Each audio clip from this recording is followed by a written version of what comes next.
ഓം സദ്ഗുരുഭ്യോ നമഃ. സ്വാമിയേ ശരണമയ്യപ്പ. പ്രിയമുള്ള ഭക്തജനങ്ങളെ, ഇത് ശബരിമല മണ്ഡലക്കാലമാണ്. ലോകത്തെമ്പാടുമുള്ള അയ്യപ്പ ക്ഷേത്രങ്ങളിൽ ഉത്സവ പ്രതീതി ജനിപ്പിച്ചുകൊണ്ടുള്ള ഭക്തിനിർഭരമായ പരിപാടികൾ നടക്കുന്ന സമയമാണ്. ശബരിമലയിലേക്ക് ഭക്തജന ലക്ഷങ്ങൾ ജാതി മത വ്യത്യാസം കൂടാതെ ഭാഷാ വ്യത്യാസം കൂടാതെ ഒഴുകിക്കൊണ്ടിരിക്കുന്ന ഒരു സന്ദർഭമാണ്. ഈ സന്ദർഭത്തിൽ വളരെ ചൂടായ ചർച്ച നടക്കുന്നത് വാവരുടെ വിഷയത്തിലാണ്. വാവരുടെ വിഷയത്തിൽ വലിയൊരു ചർച്ചയുടെ ആവശ്യമുണ്ട് എന്ന് തോന്നുന്നില്ല. ചർച്ച നല്ലതു തന്നെയാണ്. കാരണം അജ്ഞാനികളായ അറിവില്ലാത്ത ഭക്തജനങ്ങളായ ഹിന്ദുക്കൾക്ക് ഒരു വിശദീകരണം ഇതിനെ സംബന്ധിച്ച് കൊടുക്കുന്നതിനും ആരാണ് വാവർ എന്ന് അറിയിക്കുന്നതിനും എന്താണ് സത്യം എന്ന് ബോധ്യപ്പെടുത്തുന്നതിനും ഈ ചർച്ചകൾ പ്രയോജനപ്പെടുന്നുണ്ട് എന്നുള്ളതുകൊണ്ട് അത് ആവശ്യം തന്നെയാണ്. ഈ വാവർ വിഷയത്തിൽ വളരെ വ്യക്തമായി മറുപടി പറഞ്ഞിട്ടുള്ളത് പരംപൂജ്യ ജഗദ്ഗുരു സ്വാമി സത്യാനന്ദ സരസ്വതി തൃപ്പാദങ്ങളാണ്. ശബരിമലയെ സംബന്ധിച്ച് ആധികാരികമായി ശബരിമല നേരിട്ടുകൊണ്ടിരുന്ന പ്രശ്നങ്ങൾക്കെല്ലാം പരിഹാരം കാണുവാൻ പൊതുജന മധ്യത്തിലേക്ക് കടന്നു വന്ന് ഹിന്ദുക്കൾക്ക്, ഹിന്ദു സംഘടനകൾക്ക് നേതൃത്വം കൊടുത്തുകൊണ്ട് ക്രൈസ്തവരും മറ്റ് വിഭാഗക്കാരും ഒക്കെ തന്നെ അയ്യപ്പനെതിരെ നടത്തിയ പ്രചാരങ്ങളും നിലയ്ക്കൽ പോലുള്ള സ്ഥലങ്ങളിൽ നടത്തിയ കടന്നാക്രമണങ്ങളും എല്ലാം നേരിടുവാനുള്ള വളരെ ശക്തമായ സമരത്തിൻ്റെ പോരാട്ടത്തിൻ്റെ മുന്നണി പോരാളിയായി നിന്നിരുന്ന ആളാണ് ജഗദ്ഗുരു സ്വാമി സത്യാനന്ദ സരസ്വതി തൃപ്പാദങ്ങൾ. നിലയ്ക്കൽ ആക്ഷൻ കൗൺസിലിൻ്റെ ചെയർമാനായിരുന്നു, എല്ലാവർക്കും അറിയുന്ന കാര്യമാണ്. ഹിന്ദു ഐക്യവേദിയുടെ സ്ഥാപകനും ആദ്യ അധ്യക്ഷനുമായിരുന്നു സ്വാമിജി. പൂന്തുറയുടെയും അതുപോലെയുള്ള പല പല പ്രശ്നങ്ങളുടെയും മുന്നിൽ നിന്നുകൊണ്ട് നിർഭയത്വത്തോടുകൂടി കാര്യങ്ങൾക്ക് നേതൃത്വം കൊടുത്തിരുന്ന ആളായിരുന്നു ജഗദ്ഗുരു സ്വാമി സത്യാനന്ദ സരസ്വതി തൃപ്പാദങ്ങൾ. പാലുകാച്ചി മലയിൽ നടന്നിരുന്ന ക്രൈസ്തവരുടെ അതിക്രമണങ്ങൾക്കെല്ലാം മറുപടി കൊടുത്തുകൊണ്ട് 144 പ്രഖ്യാപിച്ചപ്പോൾ പോലും നിരോധനാജ്ഞയെ ലംഘിച്ചുകൊണ്ട് അവിടെ പ്രതിഷ്ഠ നടത്തിയ ആളാണ് ജഗദ്ഗുരു സ്വാമി സത്യാനന്ദ സരസ്വതി തൃപ്പാദങ്ങൾ. ഹിന്ദുക്കൾക്ക് ആരാണ് നേതാവ് എന്ന് കരുണാകരൻ ചോദിച്ചപ്പോൾ ഹിന്ദുക്കൾക്ക് നേതാവ് ഉണ്ട് എന്ന് തെളിയിച്ചു കൊടുത്ത ആളാണ് ജഗദ്ഗുരു സ്വാമി സത്യാനന്ദ സരസ്വതി തൃപ്പാദങ്ങൾ. അദ്ദേഹം വളരെ വ്യക്തമായി ബോധ്യപ്പെടുത്തിയിട്ടുണ്ട് 30 വർഷങ്ങൾക്ക് മുമ്പ് തന്നെ ആരാണ് ഈ വാവർ. വാവർ വെറുമൊരു ആക്രമണകാരിയാണ്. ഹിന്ദുക്കളുടെ അജ്ഞാനത്തെ ചൂഷണം ചെയ്തുകൊണ്ട് വാപുരൻ എന്ന് പറയുന്ന ശിവഭൂതത്തെ, അയ്യപ്പൻ്റെ നടകാക്കുന്ന ഭൂതത്തെ വാവർ എന്നുള്ള പേരിൽ അവിടെ ഇന്ന് വച്ചുകൊണ്ടിരിക്കുകയാണ്. ആ അയ്യപ്പൻ്റെ തിരുസന്നിധിയിൽ ശബരിമലയിൽ ആ ദേവസ്ഥാനത്തിന് ആഴിക്കടുത്തായി അവിടെ ഒരു ഖബറുണ്ടാക്കിയിട്ട് അവിടെ ഇരുന്ന് പൈസ പിരിക്കുകയാണ് വാവരുടെ പേരിൽ. ഇതെന്തു ന്യായമാണ്? ഇതിലെന്തു നീതിയാണുള്ളത്? വാപുരനാണ് യഥാർത്ഥത്തിലുള്ളതെന്നും വാവരല്ല എന്നും വാവർ യാതൊരു കാരണവശാലും ആരാധ്യനല്ലെന്നും ആദരണീയനേ അല്ല എന്നും വളരെ വ്യക്തമായി പ്രഖ്യാപിച്ചിട്ടുള്ള ആളാണ് ജഗദ്ഗുരു സ്വാമി സത്യാനന്ദ സരസ്വതി തൃപ്പാദങ്ങൾ. ഇന്ന് എന്തൊക്കെയാണ് വരുന്നത്? വാവരാണ് പുലിയെ കൊടുത്തത് അയ്യപ്പന് പാലിന് വേണ്ടിയിട്ട്, മഹാസിദ്ധനായിരുന്നു വാവർ എന്നുള്ള പേരിലുള്ള പ്രചാരണങ്ങൾ പോലും പല കേന്ദ്രങ്ങളിൽ നിന്നും വന്നുകൊണ്ടിരിക്കുന്നു. എനിക്ക് പറയാനുള്ളത് ഇവിടുത്തെ ഇസ്ലാമിനോടോ അതുപോലെ തന്നെ മറ്റു മതസ്ഥരോടോ അല്ല. എനിക്ക് പറയാനുള്ളത് ചെങ്കോട്ടുകുണം ശ്രീരാമദാസ് ആശ്രമത്തിലെ ജഗദ്ഗുരു സ്വാമി സത്യാനന്ദ സരസ്വതി തൃപ്പാദങ്ങളോട് ഒപ്പം നിന്നും 30 വർഷം പ്രവർത്തിക്കുവാനും ആ കാര്യങ്ങളൊക്കെ അദ്ദേഹത്തിൽ നിന്ന് പഠിക്കുവാനും മനസ്സിലാക്കുവാനും ഒക്കെയുള്ള അവസരം ലഭിച്ച ഒരാളെന്നുള്ള നിലയിൽ എനിക്ക് പറയുവാനുള്ളത് ഇവിടുത്തെ ഹിന്ദുക്കളോടും ദേവസ്വം ബോർഡിനോടുമാണ്. ദേവസ്വം ബോർഡ് അടിയന്തരമായി ചെയ്യേണ്ട കാര്യം വാവർ എന്ന് പറയുന്നത് ശബരിമലയുമായി ബന്ധപ്പെട്ട വിഷയമല്ല എന്നും പല സ്വർണ്ണപ്രശ്നങ്ങളിൽ അത് തെളിഞ്ഞിട്ടുണ്ട് എന്നും അതുകൊണ്ട് വാവരുടെ ആ സങ്കല്പം അവിടെ നിന്ന് എടുത്തു മാറ്റണമെന്നും ഉള്ള നിർദ്ദേശം ദേവസ്വം ബോർഡിന് കൊടുക്കണം, സർക്കാർ കൊടുക്കണം, അതിന് ബന്ധപ്പെട്ട മന്ത്രിമാർ നൽകണം. അത് നിങ്ങളുടെ ഉത്തരവാദിത്വമാണ്. കാരണം വാപുരൻ എന്ന് പറയുന്ന സങ്കല്പമാണ് അവിടെ വരേണ്ടത്.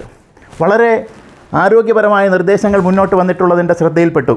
അതിലൊന്ന്, വാപുരന് ശബരിമലയിലും അതുപോലെ തന്നെ എരുമേലിയിലും ക്ഷേത്രം പണിയണം, ഒരു സ്ഥാനം നൽകണം എന്നുള്ളതാണ്. വളരെ സ്വാഗതാർഹമായ ഒരു കാര്യമാണ്. ഇവിടുത്തെ ഭക്തജനങ്ങൾ വളരെ ഒറ്റക്കെട്ടായി നിന്നുകൊണ്ട് ദേവസ്വം ബോർഡിനോടും അതുപോലെ തന്നെ സർക്കാരിനോടും അഭ്യർത്ഥിക്കേണ്ട കാര്യമാണ്. അത് നടപ്പാക്കേണ്ട ആവശ്യമുണ്ട്. അവിടെ വാപുരൻ എന്ന് പറയുന്ന ഒരു സങ്കല്പം വന്നാൽ മാത്രമേ വാവർ എന്നുള്ളത് അപ്രസക്തമാകൂ. കാരണം ഇതിവിടുത്തെ പാവപ്പെട്ടവരായ അജ്ഞാനികളായ ഹിന്ദുക്കളുടെ രക്തത്തിൽ കലർന്നു പോയിരിക്കുകയാണ്, അവരുടെ മനസ്സിൽ കലർത്തിവിട്ടിരിക്കുകയാണ്. സ്ലോ പോയിസൺ എന്ന് പറയുന്ന രീതിയിൽ വാവരുടെ സങ്കല്പം ഇന്ന് ഹിന്ദുക്കളുടെ മനസ്സിലും മസ്തിഷ്കത്തിലും രക്തത്തിലുമൊക്കെ കലർന്നിരിക്കുകയാണ്. ഇത് മാറ്റണമെങ്കിൽ വളരെ അടിസ്ഥാനപരമായ ഒരു ചികിത്സയാണ് ആവശ്യം. അതവിടെ നിന്ന് പറിച്ചു കളഞ്ഞുകൊണ്ട് വാപുരൻ എന്നുള്ള ഒരു സങ്കല്പത്തെ അവൻ്റെ മനസ്സിലേക്ക്, ആ ചൈതന്യത്തെ കടത്തിവിടേണ്ട ആവശ്യമുണ്ട്. അപ്പോൾ മാത്രമാണ് ശബരിമല പ്രശ്നവിമുക്തമാകുന്നത്. ഇതൊക്കെ തന്നെ ഒരു ലോക്കലായിട്ടുള്ള അല്ലെങ്കിൽ ഒരു പ്രാദേശികമായ പ്രശ്നമാണ് എന്നാരും കരുതണ്ട. ഇതിൻ്റെ പിന്നിലൊക്കെ വളരെ ശക്തമായ വ്യക്തമായ ഗൂഢാലോചനകളുണ്ട്. അതിൽ നിന്ന് ഒഴിവായി ചിന്തിക്കുവാൻ ഇവിടുത്തെ ഹിന്ദുക്കൾക്ക് കഴിയട്ടെ.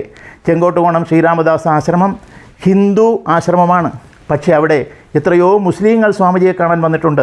അവരുടെ പ്രശ്നങ്ങൾക്കൊക്കെ സ്വാമിജി മതം നോക്കാതെ പരിഹാരം നൽകിയിട്ടുണ്ട്. എത്രയോയുള്ള നല്ല മുസ്ലിങ്ങൾ അവരുടെ കൂട്ടത്തിലുണ്ടായിരുന്നു. അതുകൊണ്ട് സ്വാമിജിയോ അതുപോലെ തന്നെ ഹിന്ദു സന്യാസിമാരോ മുസ്ലിങ്ങൾക്കെതിരല്ല. വാവർ ഒരു വ്യക്തിയായിരുന്നു എങ്കിൽ, അല്ലെങ്കിൽ ഒരു ആക്രമണകാരിയായിരുന്നു എങ്കിൽ, അല്ലെങ്കിൽ ഒരു നല്ലവനായിരുന്നു എങ്കിൽ അതൊക്കെ നല്ലത് തന്നെയാണ്, അതിനോടൊന്നും എതിർപ്പില്ല. പക്ഷേ വാപുരൻ എന്നുള്ള ഒരു സങ്കല്പത്തിന് പകരമായി വാപുരൻ മാത്രമേയുള്ളൂ. ഇത് ഹിന്ദുക്കൾ അറിയണം, ഇതിവിടുത്തെ ദേവസ്വം ബോർഡ് അറിയണം. ഇനി അതല്ല, ഞങ്ങളുമായി ഇതിനൊന്നും ബന്ധമില്ല എന്ന് ചില മുസ്ലിം നേതാക്കൾ പറയുന്നത് ഞാൻ കേട്ടു ചർച്ചയിലൊക്കെ. ഇസ്ലാം മതത്തിന് ഇതുമായിട്ട് ബന്ധമില്ല, വെറും ഏതാനും കുടുംബങ്ങൾ മാത്രമാണ് ഇതിൻ്റെ ഗുണഭോക്താക്കളെന്നും, ഏതാനും മുസ്ലിം കുടുംബങ്ങൾ മാത്രമാണ് അവിടെ ഇരുന്ന് ഇതൊക്കെ പ്രചരിപ്പിക്കുകയും അവിടെ നിന്ന് കിട്ടുന്ന ധനം സമ്പാദിക്കുകയും ഒക്കെ ചെയ്യുന്നത് എന്നും അതിൽ ഞങ്ങൾക്ക് പങ്കില്ല എന്നും പറയുന്നത് കേട്ടു. സ്വാഗതാർഹമാണ്. അതുകൊണ്ട് വളരെ ശക്തമായി ആ കുടുംബങ്ങളെ എങ്ങനെയാണ് കാര്യങ്ങൾ പറഞ്ഞ് മനസ്സിലാക്കേണ്ടത് എന്നുള്ള കാര്യങ്ങൾ പറഞ്ഞു മനസ്സിലാക്കി ഇതിൽ നിന്ന് പിന്മാറുവാൻ അവരെ പ്രേരിപ്പിച്ചുകൊണ്ട് വാപുരൻ എന്നുള്ള സങ്കല്പം അവിടെ സ്ഥാപിക്കണം. അതല്ല, ഇത് ഇസ്ലാം മതം അംഗീകരിക്കുന്നില്ല എങ്കിൽ, എതിർക്കുവാനാണ് ഭാവമെങ്കിൽ ഒരു കാര്യം ചോദിക്കുവാൻ ഞാൻ ആഗ്രഹിക്കുകയാണ്. ഈ വാവരോട് ഇത്രയും നിങ്ങൾക്ക് സ്നേഹമുണ്ട് എങ്കിൽ അതെന്തുകൊണ്ടാണ്? അയ്യപ്പനെ സഹായിച്ചു, അല്ലെങ്കിൽ അയ്യപ്പൻ്റെ ഭക്തനാണ്, അയ്യപ്പൻ്റെ തോഴനാണ്, അതുകൊണ്ടാണ് വാവരോട് നിങ്ങൾക്ക് സ്നേഹം എങ്കിൽ അയ്യപ്പ ക്ഷേത്രങ്ങൾ വേറെയും പലയിടത്തുമുണ്ട്, അവിടെയൊക്കെ നിങ്ങൾ പോകൂ. അതുമല്ല, അതിനേക്കാൾ നിങ്ങൾ വേണ്ടത് നിങ്ങളുടെ മസ്ജിദുകളിൽ വാവർക്കൊരു സ്ഥാനം കൊടുത്ത് അവിടെ വരുന്ന നിങ്ങളുടെ ഇസ്ലാം സഹോദരന്മാരെ കൊണ്ട് അവിടെ ആ വാവരുടെ മുന്നിൽ നമാസ് ചെയ്യിച്ച് പ്രാർത്ഥിച്ച് കടന്നു പോവുകയാണ് ഏറ്റവും നല്ലത്. കാരണം അതിദിവ്യനും ശക്തനുമല്ലേ വാവർ. അതെന്തുകൊണ്ട് നിങ്ങൾ ചെയ്യുന്നില്ല? ഹിന്ദുക്കൾ അവർ അധ്വാനിച്ചുണ്ടാക്കുന്ന കാശ് ഈ അയ്യപ്പൻ്റെ സങ്കല്പത്തിലാണ് വന്ന് ആ വാവർ നടയിലിടുന്നത്. അങ്ങനെ വാവർ ആരാണെന്ന് അറിയാതെയാണ് അവരത് ചെയ്യുന്നത്. വാപുരനെ മറക്കുന്നു അതോടൊപ്പം എന്നുള്ളത് വളരെ ഗൗരവപരമായ ഒരു പ്രശ്നമാണ്. അതിന് പരിഹാരം ഉണ്ടായേ പറ്റൂ. അതുകൊണ്ട് ഇതിൽ നിന്ന് പിന്മാറുവാൻ ആ കുടുംബങ്ങൾ തയ്യാറാകണം. അതുപോലെ തന്നെ ദേവസ്വം ബോർഡ് അടിയന്തരമായി ഈ തീരുമാനം കൈക്കൊള്ളണം. സർക്കാർ ഇതിന് വ്യക്തമായ ഒരു തീരുമാനം കൈക്കൊണ്ട് മുന്നോട്ട് വരണം. ഇവിടെ ഹിന്ദുക്കൾ അനാഥരാണ് എന്നാരും വിചാരിക്കേണ്ട. ഹിന്ദുക്കൾക്ക് ശക്തമായ നേതൃത്വം എല്ലാ രീതിയിലുമുണ്ട്. അവരവരുടെ പ്രശ്നങ്ങൾ പരിഹരിച്ച് അവരുടെ അവകാശങ്ങൾ വീണ്ടെടുക്കുന്നതിന് വേണ്ടി വലിയൊരു പ്രക്ഷോഭത്തിലേക്ക് അവരെ നയിക്കാതെ, പ്രശ്നങ്ങൾ കൂടുതൽ വഷളാക്കാതെ, ഇവിടെ നിലനിൽക്കുന്ന അല്പമെങ്കിലും നിലനിൽക്കുന്ന ആ സൗഹാർദ്ദം ഇല്ലാതാക്കാതെ വേണ്ട നടപടികൾ കൃത്യസമയത്ത് സ്വീകരിക്കണം എന്നുള്ള ഒരു അഭ്യർത്ഥന നൽകുന്നതിന് വേണ്ടിയിട്ടാണ് ഞാനിത് സംസാരിക്കുന്നത്. എല്ലാവർക്കും നല്ല ബുദ്ധി വരട്ടെ. അയ്യപ്പ ഭക്തന്മാരോട് പറയുന്നു, ആരും ആ വാവർ നടയിൽ പോയി ഇത് അയ്യപ്പൻ്റെ ഭക്തനാണെന്നും തോഴനാണെന്നും അതുപോലെ തന്നെ സഹായിയാണെന്നും ചിന്തിച്ചുകൊണ്ട് അവിടെ 10 പൈസ കൊടുക്കുകയോ അവിടെ നമസ്കരിക്കുകയോ ചെയ്യേണ്ട ആവശ്യമില്ല. ഖബർ എന്ന് പറയുന്ന ഒരു സങ്കല്പം ഒരു ക്ഷേത്രത്തിലും അത് സ്വാഗതാർഹമല്ല, അത് വിരുദ്ധമാണ്, അത് നിരോധിക്കേണ്ട ആവശ്യമാണ്. അതുപോലെ തന്നെ മുസ്ലിങ്ങൾ ഒക്കെ തന്നെ വിഗ്രഹാരാധനയെ എതിർക്കുന്നവരാണ്. വിഗ്രഹാരാധന ചെയ്യുന്നവരൊക്കെ തന്നെ കാഫിറുകളാണ് എന്ന് ഖുറാനിൽ പല പ്രാവശ്യം പറഞ്ഞിട്ടുണ്ട്, പലയിടത്ത് പറഞ്ഞിട്ടുണ്ട്. ഈ കാഫിറുകളെ പതിയിരുന്ന് ആക്രമിക്കുകയും വധിക്കുകയും ചെയ്യണം, എന്നാൽ നിങ്ങൾക്ക് സ്വർഗം ലഭിക്കുമെന്ന് പറഞ്ഞിട്ടുണ്ട്. അങ്ങനെയുള്ള സങ്കല്പം ഉള്ളിടത്ത് ഈ കാഫിറുകൾ വരുന്നിടത്ത് എന്തിനാണ് ആ ഖബർ വെച്ചുകൊണ്ട് നിങ്ങളിരുന്ന് അവരുടെ പൈസ പിരിക്കുന്നത്? അത് ഏറ്റവും തെറ്റായ കാര്യമാണ്. ഇസ്ലാം മതം അത് അംഗീകരിക്കുന്നില്ല എന്നുള്ളതൊക്കെ നിങ്ങൾക്കറിയുന്ന കാര്യമാണ്. ഇതിവിടുത്തെ അറിയാത്ത വിഡ്ഢികളാണോ ഈ ദേവസ്വം ബോർഡിലിരിക്കുന്നത്? അറിയാത്ത മന്ത്രിയാണോ ദേവസ്വം ഭരിക്കുന്നത്? എങ്കിൽ അവരെ അറിയിക്കേണ്ടുന്ന ഉത്തരവാദിത്വം അറിവുള്ള ഹിന്ദുക്കൾക്കുള്ളതാണ്, ഹൈന്ദവ സംഘടനകൾക്കുള്ളതാണ്, സന്യാസിമാർക്കുള്ളതാണ്. അതുകൊണ്ടാണ് ഇക്കാര്യം സൂചിപ്പിക്കുവാൻ ഞാൻ ആഗ്രഹിക്കുന്നത്. ഭക്തജനങ്ങൾ ബോധവാന്മാരാകുക, ഈ കാര്യം ഉറപ്പാക്കുക, നടപ്പാക്കുക. നല്ലത് വരട്ടെ. ജയ് സീതാറാം. സ്വാമി ശരണം.